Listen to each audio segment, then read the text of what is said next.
Le disque dur résulte d'un assemblage de composants dont la partie la plus complexe et la plus importante est la tête de lecture-écriture. Placée à l'extrémité du bras, sa taille est comparable à celle d'une tête d'épingle. Comment est-elle fabriquée? Réponse en Irlande du Nord à l'usine du fabricant Seagate près de Belfast.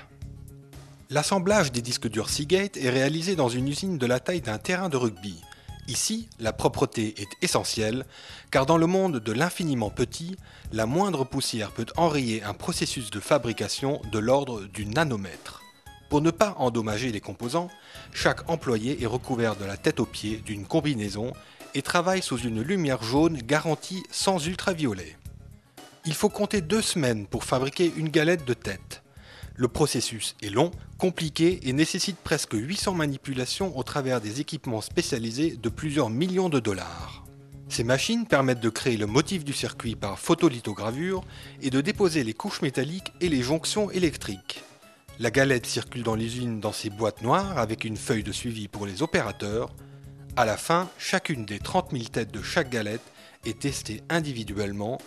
En rouge, les têtes défectueuses, en vert, celles qui sont opérationnelles. Une fois le processus terminé, voici à quoi ressemble la galette finale, un disque de 15 cm de diamètre que l'usine fabrique en 60 exemplaires chaque jour.